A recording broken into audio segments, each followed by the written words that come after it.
Hello, this lecture is on the Romans and slavery. Slavery was an evil of widespread scope in world history. It took place in every century and every region of the world. Slavery in the Roman world, beginning with the Roman Republic, affected countless millions. Roman society saw slavery as an appropriate practice to keep the Roman Republic strong. The Romans had no issue with slaving human beings. The Roman Republic, dating from 509 BC to 27 BC, witnessed the steady rise of slavery. With the unification of politics and militarism, slavery became a major component of Roman society. Each year, two Roman consuls were elected to preside over the Senate and to head the army. The Senate was literally a gathering of old men. Most of the approximately 300 members were from the landed aristocracy.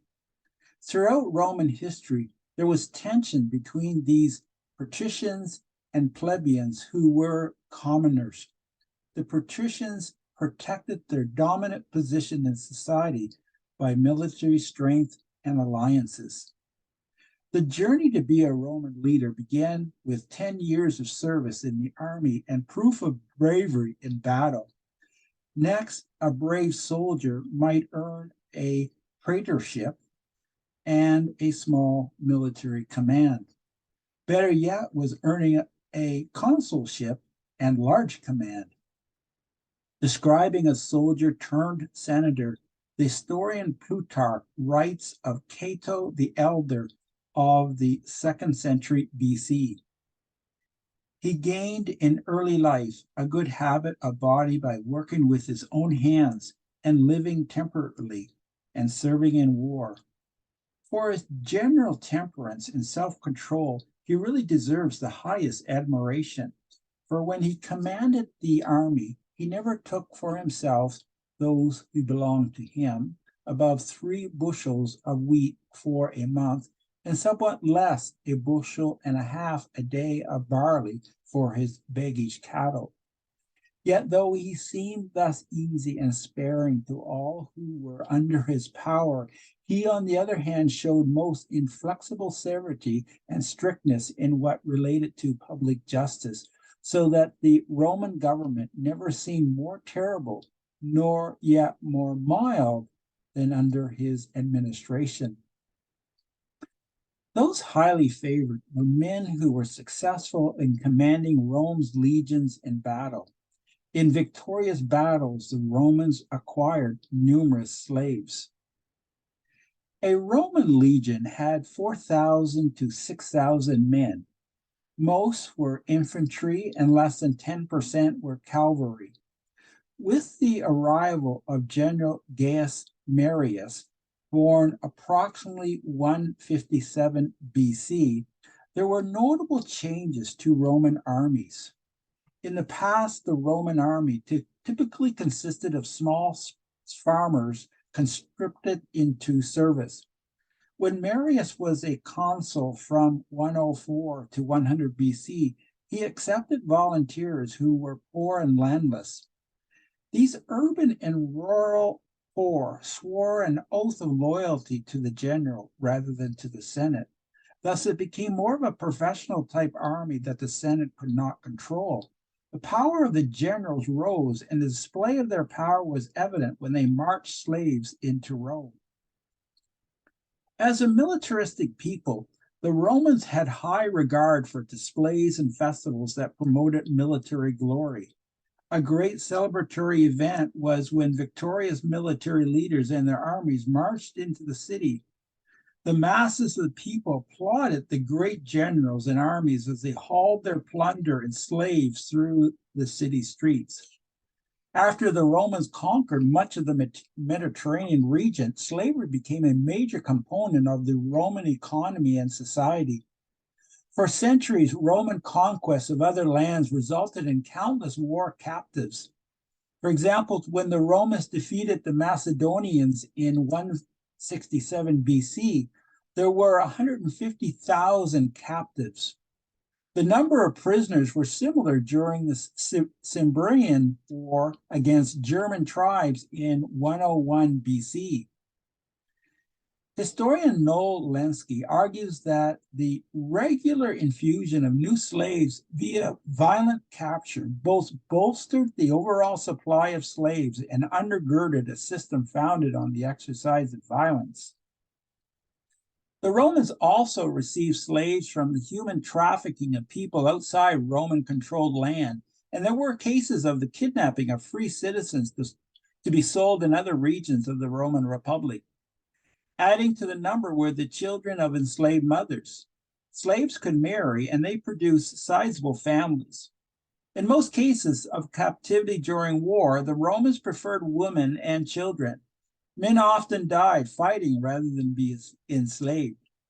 Women and children were easier to control, including during the process of assimilation.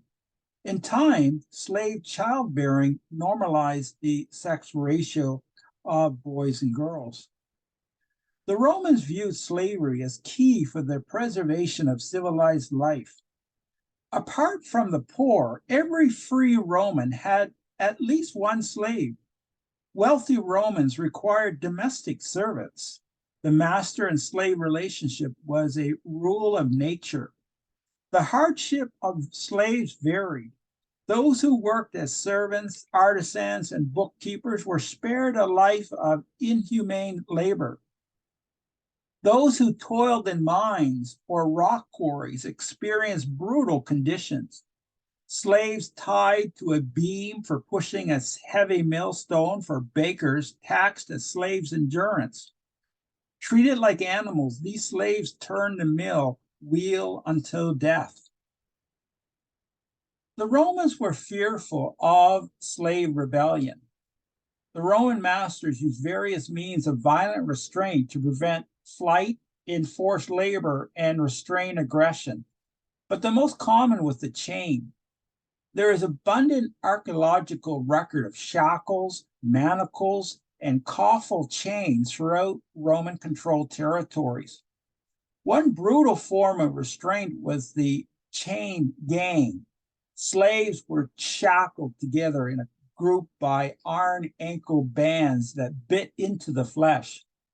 This method was effective in cases where low mastery slave ratios rendered unbound slaves uncooperative, if not downright dangerous. With the rise of slave prisons, slaves were kept in unhealthy underground barracks. When slaves were disobedient, punishment included burning, beating, canning, whipping.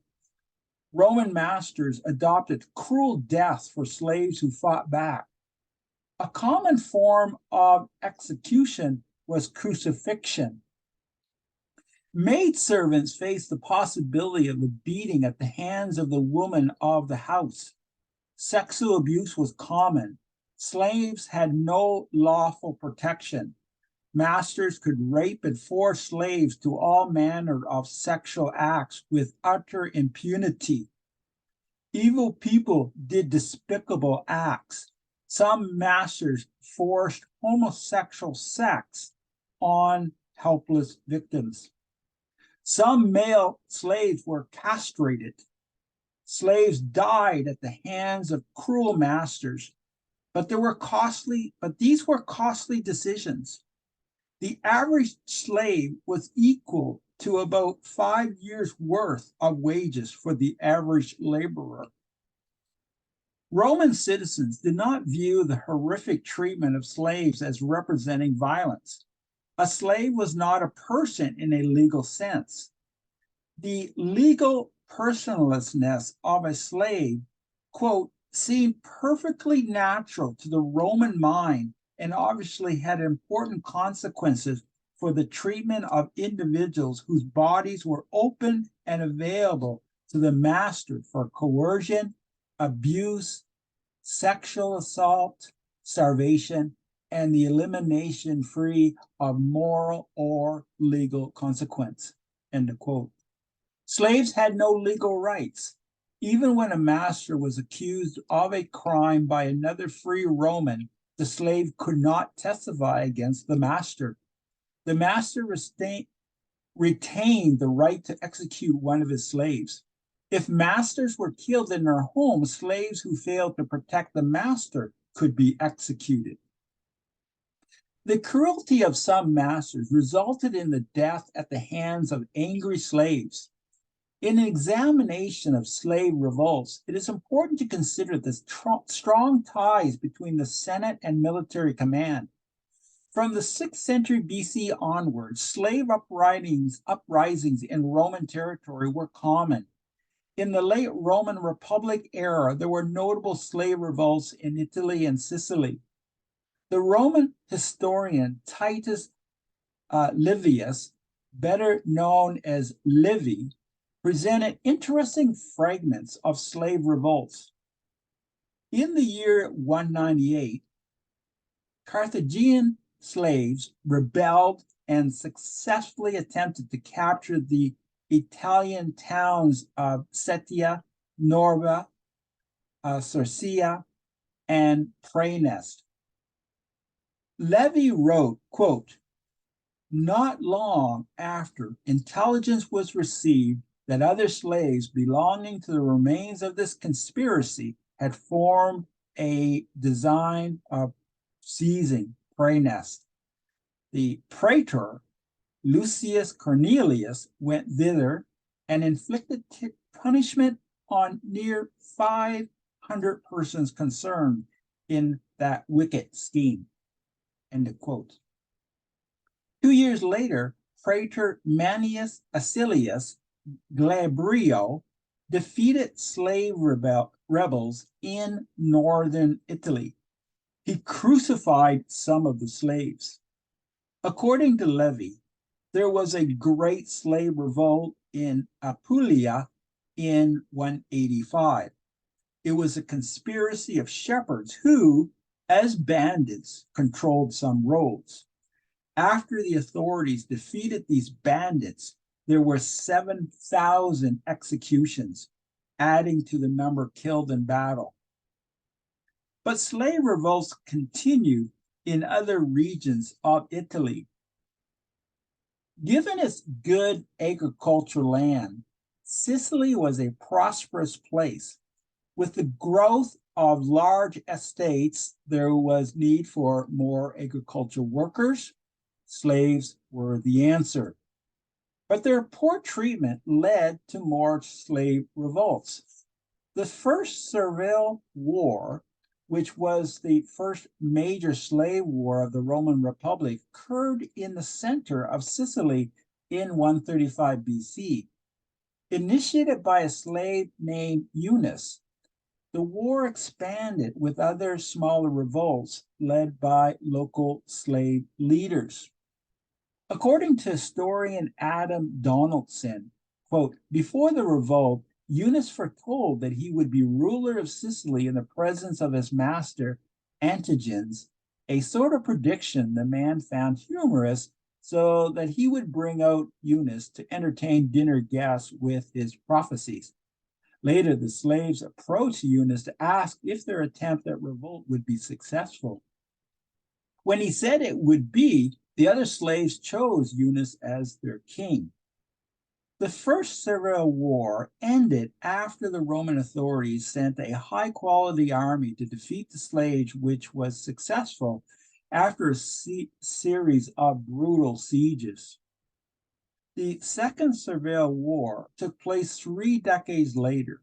The Roman general Manius needed troops to fight barbarians, and the Senate ordered the freeing of all free-born citizens of Rome's allies who had become slaves. Sicilian landowners pressured the Roman governor not to free any slaves.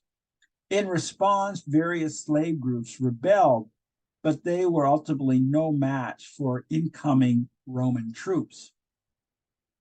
The most well-known slave revolt took place in 73 BC and following the next 3 years, and it was led by Thracian Spartacus.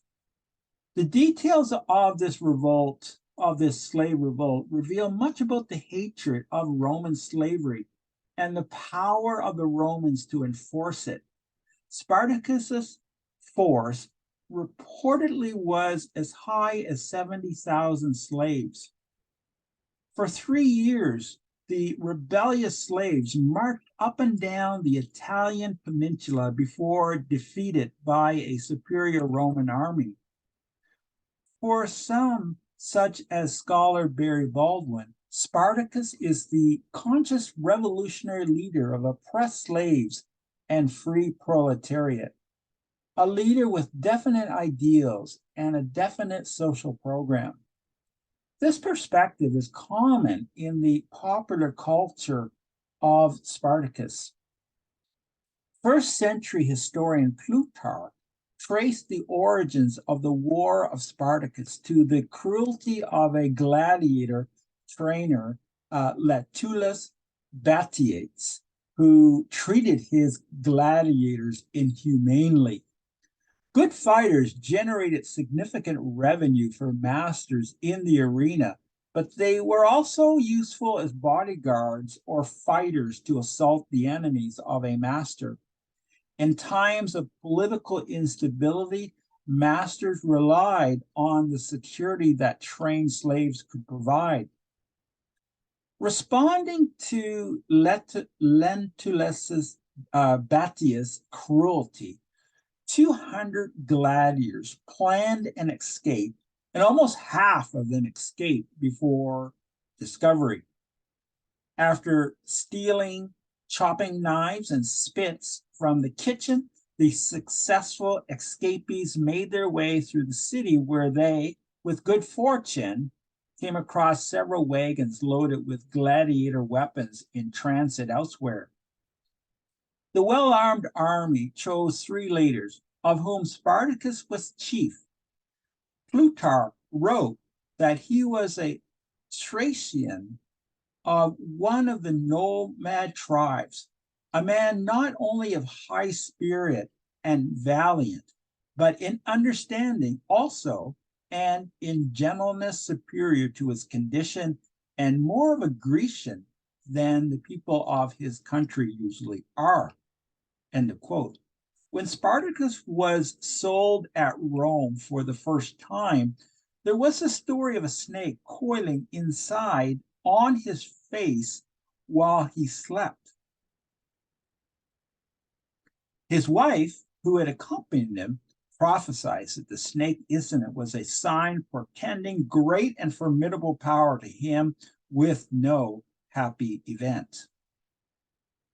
Roman soldiers from Capua failed to capture the insurgents. Next, Claudius, the praetor, with a force of 3,000 men from Rome, attempted to surround Spartacus and his men within a mountain that was accessible by a single narrow passage. However, the cornered insurgents used wild vines to construct strong ladders that gave them passage down the steep and slippery precipice. The Romans were caught off guard, and the rebels defeated them. In the aftermath, some local shepherds and herdsmen joined the gladiators. Publius Varinus, the praetor, had 2,000 men attack the insurgents, but they had no better success. Another attack by praetor Lucius Cassinius, with considerable numbers, ended in failure, and Cassinius himself died. Spartacus began to be great and terrible, and demonstrated wisdom by marching his army towards the Alps. Despite his many victories, he understood the gladiators were no match for the force of the empire. His goal was to reach Transalpine Gaul, and there his men could disperse to their northern homelands. But some within his army were overconfident, and instead of obeying Spartacus, they continued to pillage Italy. Plutarch wrote, so that now the Senate was not only moved at the indignity and baseness, both of the enemy and of the insurrection, but looking upon it as a matter of alarm and of dangerous consequence, sent out both the consuls to it as to a great and difficult enterprise. End of quote. The stakes were high. The security and stability of the Republic was in jeopardy. The consul Gellius encountered and defeated one group of Germans that was separate of the main rebel army. However, the consul Lentulus, with his large army, scored no victory against Spartacus' main army. When the insurgent army advanced towards the Alps, they defeated the praetor Cassius, who had a force of 10,000 men. Next, the Senate appointed Crassus general of the war. Crassus, a wealthy man, was a protege of Sulla during the civil wars of the 80s. He sent deputy leader Manius with 2 legions to monitor Spartacus' movements. But Manius unwisely engaged in battle and lost many men. Crassus' response was severe. Many of the Roman soldiers had thrown their weapons away and ran from the battle. Crassus rounded up 500 of these quitters and had 50 of them beaten and stoned to death by the other 450. It was the ancient Roman punishment of dissemination. After this episode, the Roman soldiers feared Crassus more than Spartacus' army. Spartacus changed tactics and returned to southern Italy. However, his army failed to find passage to Sicily. Crassus and his men built a wall across the peninsula and began with the process of starving the rebel army. Plutarch described this project.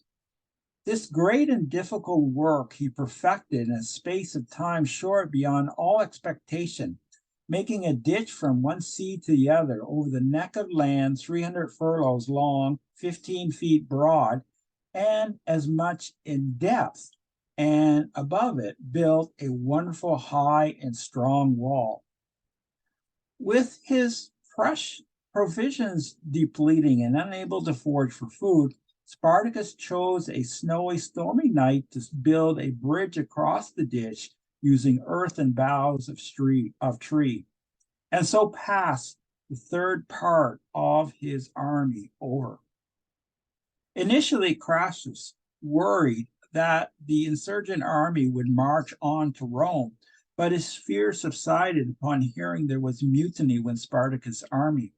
Crassus was in the process of slaughtering a breakaway group before stopping due to the arrival of Spartacus.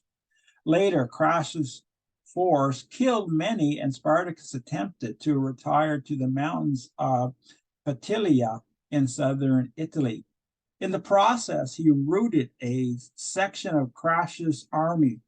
This success, according to Plutarch, ruined Spartacus because it encouraged the slaves, who now disdained any longer to avoid fighting or to obey their officers, but as they were upon the march, they came to them with their swords in their hands and compelled them to lead them back again through Lucania against the Romans, the very thing which Crassus was eager for.